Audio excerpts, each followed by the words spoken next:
Gosto muito do que estás a ouvir. A propósito, desculpa lá estar a interromper, mas já és cliente Iberdrola?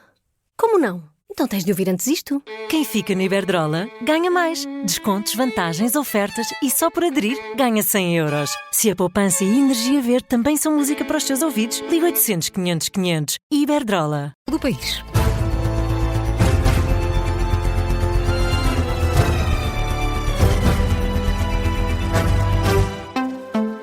Jornal das 7 na Rádio Observador, uma edição da jornalista Carla Jorge de Carvalho. Carlos Alexandre vai liderar a unidade de combate à fraude no SNS. O governo quer poupar 800 milhões de euros que acredita estarem a ser desviados do sistema de saúde.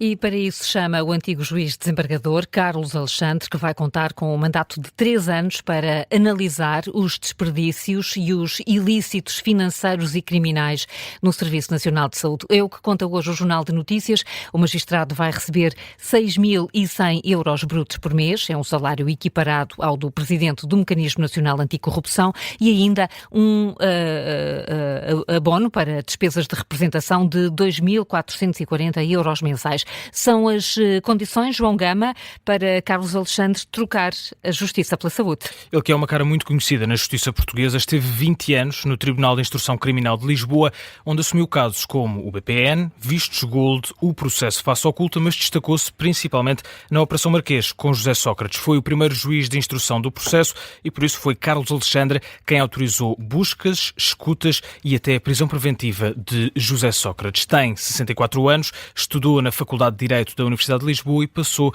também pela Polícia Judiciária Militar. E agora vai liderar o combate à fraude no SNS, numa altura, João, em que o Serviço Nacional de Saúde tem estado envolvido em vários escândalos. Como é exemplo o caso do dermatologista do Santa Maria, que ganhou 700 mil euros em cirurgias adicionais, ou mais recentemente episódios como o da médica do Porto, que foi detida por suspeitas de passar milhares de receitas a falsos diabéticos que queriam apenas emagrecer. São os casos mais recentes que levaram à criação desta Comissão de Combate à Fraude no SNS. O objetivo do Governo é de poupar 800 milhões de euros no combate à fraude no Serviço Nacional de Saúde. As contas são conhecidas, foram feitas pela própria Ana Paula Martins. João Gama, aqui com o antigo juiz Carlos Alexandre, foi escolhido pelo Governo para liderar a unidade de combate à fraude no SNS. Já aceitou o convite. A informação é de hoje do Jornal de Notícias. O combate à corrupção marcou também o debate entre Luís Marques Mendes e André Ventura. Marques Mendes promete um Conselho de Estado para discutir a reforma na Justiça se for eleito. André Ventura acusa o adversário de ser uma marioneta do Governo. Foi um debate marcado por acusações de parte a parte e onde o papel da política no combate à corrupção dominou a discussão. Luís Marques Mendes critica o discurso de André Ventura, fala em populismo e demagogia e lembra que o cargo de xerife da República não existe. O candidato apoiado pelo PSD garante também que, se for eleito Presidente da República, o primeiro Conselho de Estado vai servir precisamente para discutir a reforma na Justiça. A Justiça está doente e, portanto, o primeiro Conselho de Estado a seguir à minha eleição vai ser sobre reforma da Justiça e combate à corrupção. Nunca houve um Conselho de Estado em Portugal sobre esta matéria. Reforma da Justiça e combate à corrupção. Porque considero que esta é uma prioridade indispensável. É preciso acabar com os diagnósticos e ter iniciativa. E ter ação. Deixe-me agora acabar. E ter soluções. Toda a gente fala em diagnóstico, toda a gente fala num acordo para esta área ou para aquela. Eu vou dar o pontapé de saída. Na resposta, André Ventura avisa que esta discussão não vai servir de nada e que para combater a corrupção é preciso ser mais assertivo. Neste sentido, o candidato apoiado pelo Chega acusa o adversário de ser um comentador do sistema, próximo do governo da AD, e lembra a forma como o Marques Mendes reagiu aos incêndios. Quando houve o caso Pedrógão, disse o Luís Marques Mendes, temos que apurar imediatamente o que aconteceu e temos que apurar responsabilidades. Era Primeiro-Ministro António Costa.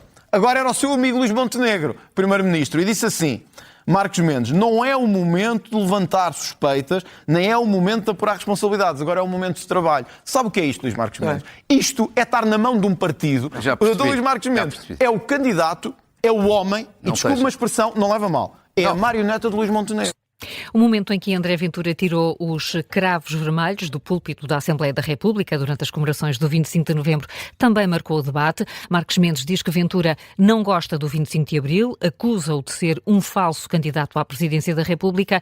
O candidato apoiado pelo Chega responde que está farto que a esquerda faça o que quer no Parlamento. Vamos analisar este debate no Explicador de hoje com Rui Moreira, mandatário da candidatura de Luís Marcos Mendes, e Patrícia Almeida, mandatária da candidatura de André Ventura, para ouvir depois do Jornal das 9. Continuamos a falar das eleições presidenciais. Isabel Moreira declara o apoio a Catarina Martins. A deputada do PS afirma que é preciso votar numa mulher de esquerda e que toma partido nas questões mais importantes do país.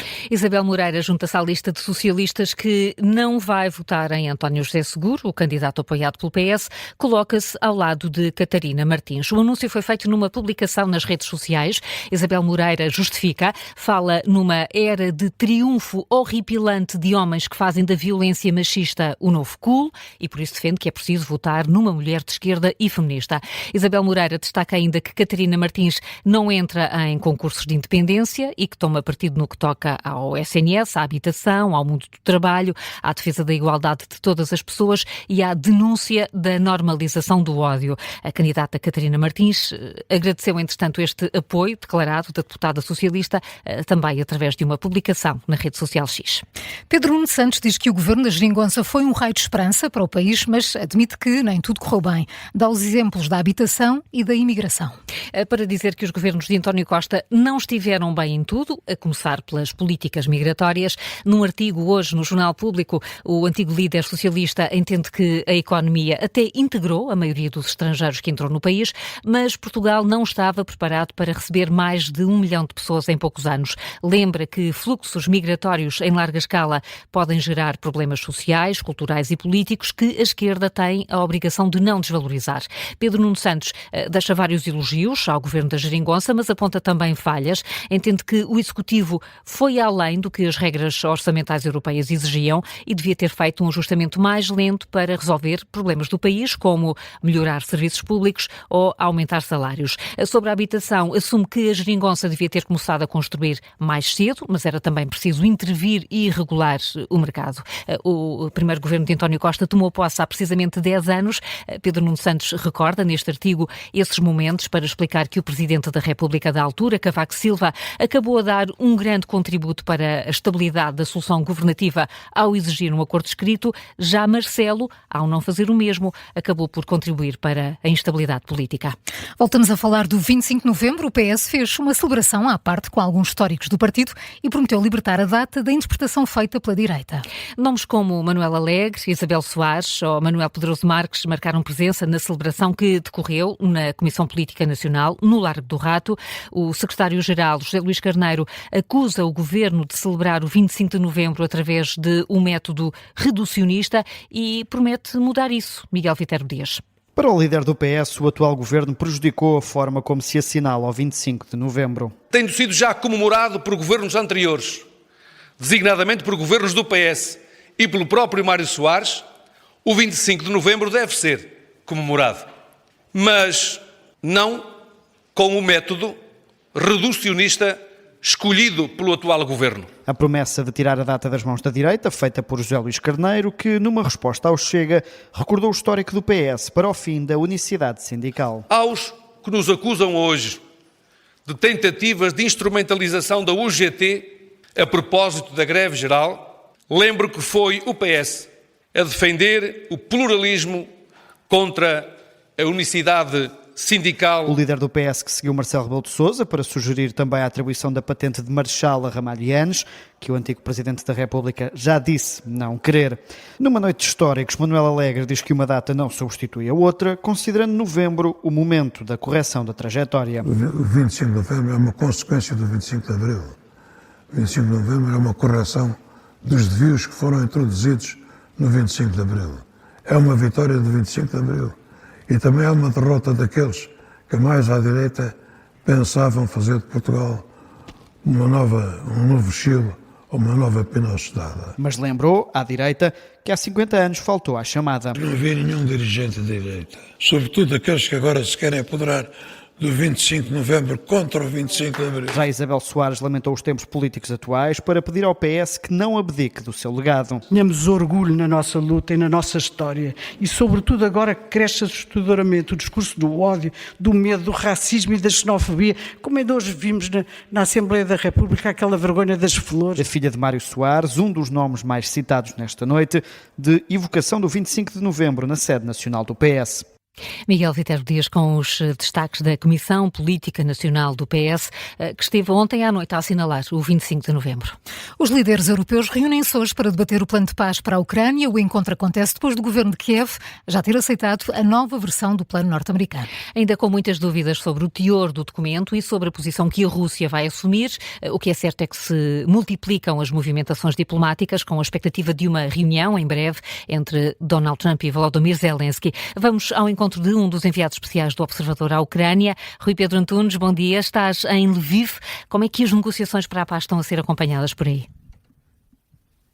Olha, Carla, às vezes, a maior parte das vezes costuma existir uma espécie de um alinhamento ocidental em que aquela que é a expectativa do Ocidente é também a expectativa da Ucrânia. Mas aqui no terreno, e falando com algumas pessoas, a expectativa não é tão boa como tem sido nas últimas horas no Ocidente, ou seja, a ideia de que a paz está próxima é vista com grande ceticismo, quer pelas pessoas que sofrem todos os dias com a guerra, naturalmente, quer também por na verdade, os opinion leaders da sociedade ucraniana. Basta ver as colunas de opinião dos jornais, em que há um ceticismo muito grande relativamente ao plano inicial, e agora há um ceticismo porque não se conhece exatamente quais são os pontos. É verdade que Volodymyr Zelensky aceitou esta nova versão porque é menos mau, ou melhor, tolerou-a, e disse que está disposto para negociar com os Estados Unidos. Mas isso também é lido aqui na Ucrânia como uma forma de ganhar tempo, porque o que Volodymyr Zelensky diz é que enquanto esse acordo de paz não é fechado, é preciso que haja apoio no terreno para as tropas ucranianas, e portanto é quase uma forma de Zelensky ganhar tempo. E depois, porque é que há a expectativa de que as coisas não estão a mudar? As Forças Armadas ucranianas e o governo ucraniano continua a recrutar de uma forma cada vez mais intensa pessoas para a linha da frente, e isso vai afetando cada vez mais famílias na Ucrânia, e portanto, se havia a expectativa de paz, não há continua a ser intenso no campo de batalha tudo aquilo que é a mobilização para as Forças Armadas, e portanto tudo isso, aliás, esta noite voltou a haver ataques russos a Zaporíjia, pelo menos 18 feridos. Os ucranianos dizem que nas últimas 24 horas, é difícil de acreditar, mas enfim, dizem os jornais ucranianos que a Rússia perdeu 980 soldados, que também é um absurdo, isto tudo quando se fala de paz.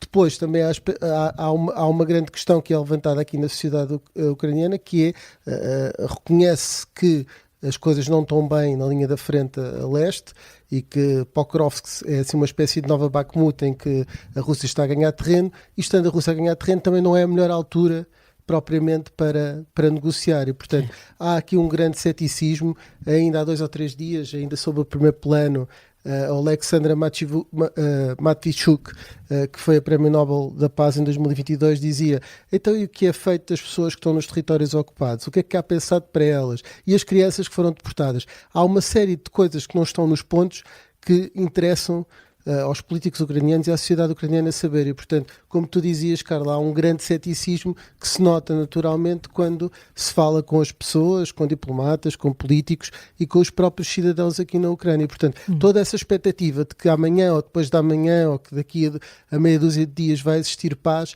é uma expectativa que as pessoas aqui na Ucrânia não têm. Aliás, os jornais hoje até falavam daquilo que disse Macron, a dizer vai ser um caminho longo, e o próprio Starmer a dizer que ainda há muito a fazer, do que propriamente a destacar que as declarações de Donald Trump a dizer que algo de bom vai acontecer. Ele já tinha dado um prazo para quinta-feira, até à ação de graças, já disse que esse prazo já não conta, e portanto o que as pessoas estão preparadas é para continuar com esta luta lenta e longa, e não propriamente a achar que daqui a 4 ou 5 dias os tanques estão a regressar de leste como uma grande vitória e toda a gente a celebrar a paz enquanto bebe um sumo na Praça Maidan. Isso não é nada a expectativa que existe aqui. É a contrária.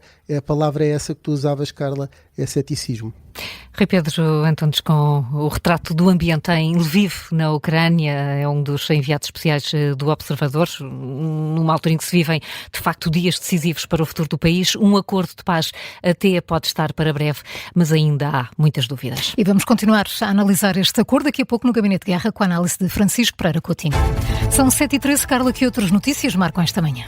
Os 17 detidos na Operação Safra Justa começam hoje a ser ouvidos no Tribunal Central de Instrução Criminal. Entre eles estão 10 militares da GNR, um agente da PSP. A operação da Judiciária desmantelou uma rede que explorava centenas de imigrantes que trabalhavam na agricultura, a maioria em situação irregular.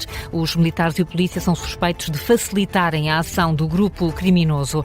Luís Montenegro recebe hoje à tarde a UGT, isto numa altura em que a greve geral de 11 de dezembro se aproxima. O encontro está marcado para as 3h30 da tarde na residência oficial do Primeiro-Ministro. O Sporting recebe hoje o Clube Bruges, em jogo a contar para a Liga dos Campeões. Vai ser às 8 da noite, com relato e comentários aqui na Rádio Observador. Ontem o Benfica ganhou no terreno do Ajax por 2-0, somou os primeiros pontos nesta edição da Liga dos Campeões.